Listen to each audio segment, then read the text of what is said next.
Right, so what you do first is you peel your onions, and when you peel them, you just cut them like this. Be careful because the knife can be very sharp.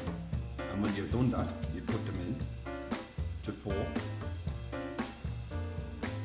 like this, and then you take them over and you place them into your food processor. So we will do that. Now, after you have peeled the onions, you have put them into the food processor, you are going to cut them. It makes a bit of noise. Hang on for a moment. Now, onions are chopped, not too fine. Okay, so you put this on a medium heat and then you add your olive oil, extra virgin, and let it slowly heat up in the pot. Now you take your onions and remove them from the food processor and into the pot, into the olive oil. As you can see, the onions are slowly sauteing off in the pot or cooking. And we just keep them on a low heat. And in the meantime, we take 3 cans of whole plum tomatoes and we place them in now into the food processor. And this is the 3rd can, and now we are actually going to blend it.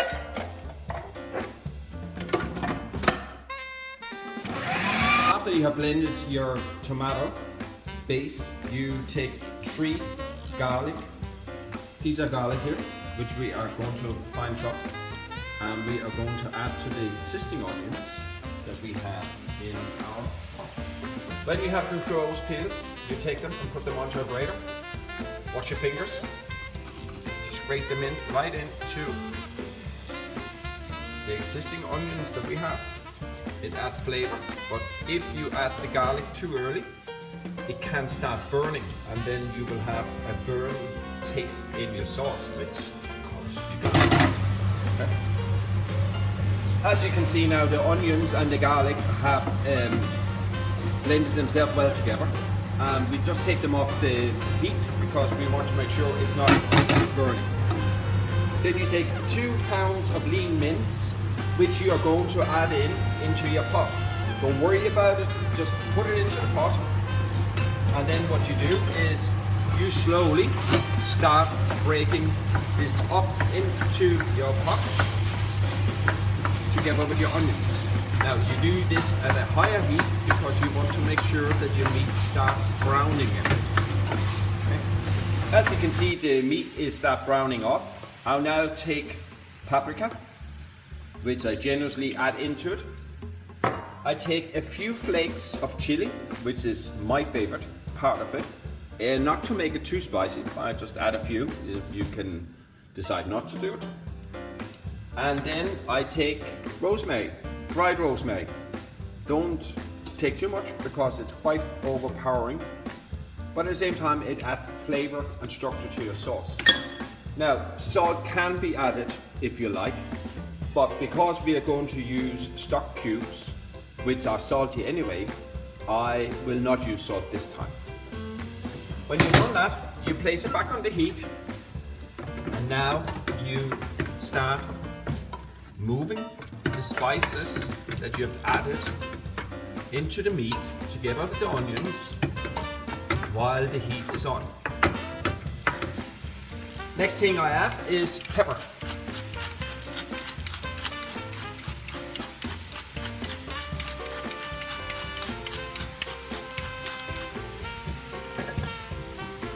Stir that around.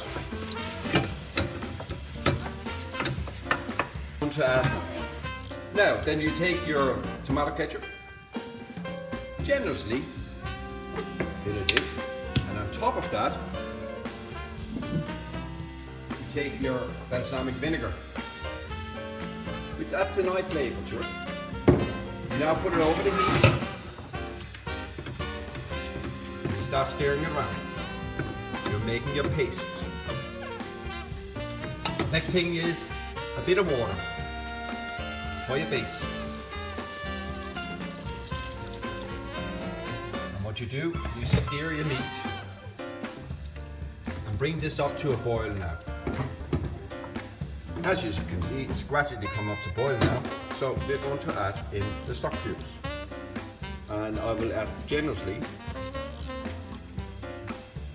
2.5 to 3 stock cubes.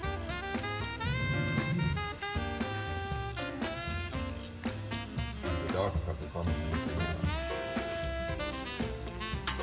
Yeah.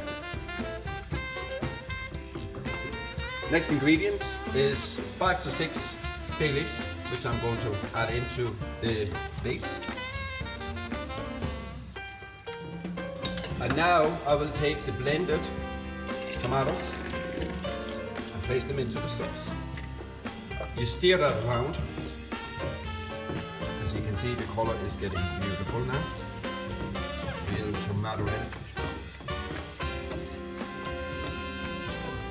As you can see now, it's all blended together and mixed here in the pot. It looks delicious, but it needs to cook now for approximately 45 minutes on medium heat.